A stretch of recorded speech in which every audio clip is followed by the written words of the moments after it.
Hi, my name is Carina Ockedahl. I'm the managing editor of Canadian Auto Dealer, and I'm here with Brian Murphy from Canadian Black Book. Brian, I think this talk is long overdue. We're already at the end of the year. So my first question for you will be, what is the current situation with the automotive industry now as we're closing out the year? And good morning, Karina. It's good to see you again. And I'm reminded that the first time we talked about this was way back in April, so 8 months ago. And it seems like longer, but so much has happened. I mean, this year so far, it looks like in the final analysis, the new car sales will be down by about 20%. Once we have the official reports from all the OEMs at the end of December. In November was down by an estimated a little bit more than 10%, which I think surprised some people. There's certainly been a lot of surprises this year, but being down by 10% isn't certainly as bad as what we saw at the end of March, where we estimate things were down by 80%. So, there has been improvement. I think we should be happy about how resilient the whole industry has been. The new car side, the story there is just, sales declines. And on the used car side, it's been a bit different. There was really a massive decline of used car sales as well, about 67% from February to April. But then it rebounded back up higher than it was even before. So used cars have been more resilient. But both sides, both new and used, they've been both affected by supply and demand, like simultaneously. So what I mean is, on the demand side, consumers have been, not going to dealerships, not shopping for all kinds of different reasons. But on the supply side, there's been all kinds of interruptions to production for new cars. There continues to be so.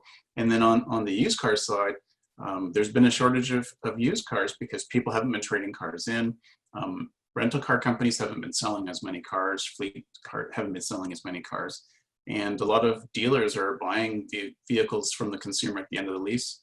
Vehicles aren't going to the auction. So that pushing and pulling on supply and demand is really making it tough for everyone this year. So in that case, how is consumer confidence sort of panning out during this situation? And even then we can push on how is unemployment doing as well? Yeah, I mean, those two measures are super important. Those are ones we look at: consumer confidence every week, and then unemployment numbers every month when StatsCan publishes them. So, unemployment, there is really good news that, before all this happened, people may not remember that Canada was actually at all-time low levels of unemployment. But then, it actually went up to almost 14%, which is record high. So now for November, we're at 8.5%. So it improved by 0.4% from the month before. So it's good news, and we're expecting it slowly to increase. Even the Bank of Canada warns that the increases or improvements to the economy in general will be irregular and a bit bumpy. So the unemployment's moving in the right direction, and consumer confidence, which I view as super important. And I think all of us as consumers kind of understand that intuitively too, that if I'm not feeling confident about the economics in my own household, I'm likely not to, get in my car and go buy a new car. Consumer confidence did rebound from, kind of bottomed out in the spring and then rebounded into the fall. But then since then, it's been very flat, actually till last week, which one of the measures we look at is a study that Bloomberg and Nanos does. And there was a significant uptick. So it'll be the highest level of confidence since March. And personally, I think that's related to the vaccine, that people see that as a huge positive step. So they're starting to feel like job losses and, their own personal finances and ability to meet their household financial obligations will be better 6 months from now than they are today. So slow movement on both of those, but they're definitely moving in the right direction. And it's so important because consumers, they're not going to make those big ticket purchases if they're feeling that they're on shaky ground financially. Very true, and we are looking forward to that vaccine. One of the things I'm really interested to know about is, now you've covered the entire year in detail, in a lot of detail. So I'm wondering what some of the biggest changes you've observed this year in the first and now we're in the second wave. What are some of those biggest changes? And is there anything we can learn from them actually? Well, I think the biggest change is just in the environment that we operate in. And what I mean by that is that, I think before all this happened, the environment that the car business operates in Canada is, there's changes month over month, year to year, but it's largely the same. And then now we have all these restrictions, and it varies by province, and sometimes the restrictions in place and sometimes they aren't. I know at the beginning I used to spend a tremendous amount of time every week to find out, what was going on in BC, Alberta, Manitoba, Saskatchewan, Ontario, Quebec, find out were dealerships open. So we're past that. So that's been the real unstable part of it.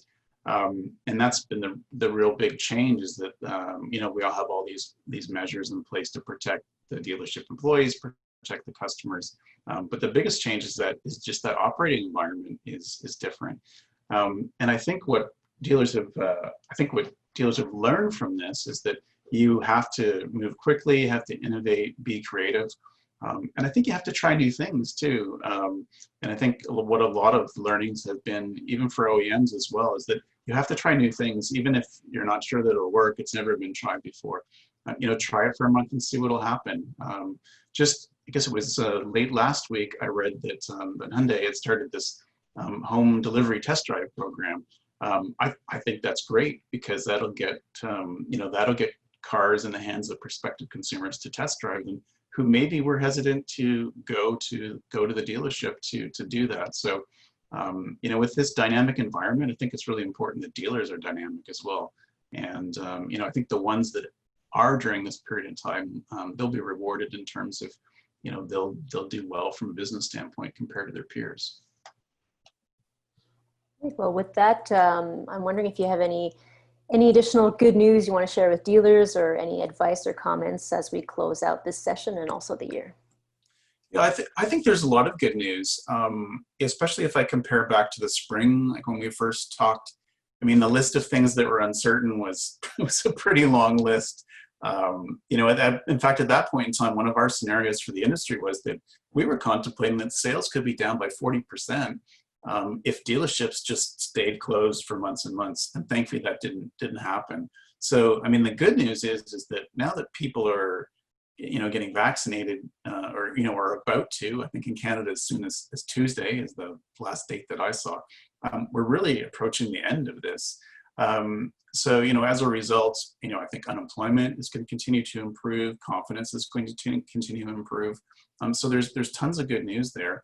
I think one of the challenges moving forward is going to be inventory management, because as I mentioned earlier, there's shortages on the new car side and the used car side.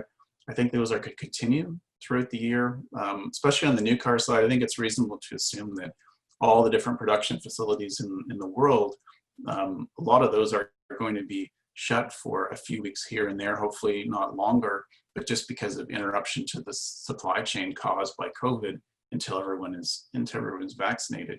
I mean, the other bit of big news, I think, or good news, is that if you look at all the products that are coming next year, and some of them have been delayed, but still coming, or some that were coming this year are now coming next year. There's a whole big list of them. And I think we all know, those of us in the business for a while, that, a shiny new product that, that's a great reason for a consumer to, visit a website, book a test drive, come into a dealership. So I think it's, I'm hoping next year, 2021, at the end of the year, we can talk about all the amazing things that did happen, because my outlook for it's actually quite positive. Especially, I think it'll feel good just to have 2020 behind us, actually, instead of still in front of us. I definitely concur. Well, Brian, thanks so much for taking the time to do this interview. And as always, I wish you and your family good health and safety during this period. Yeah, thank you very much. And same to you. And I hope you have a very happy 2021. Same to you.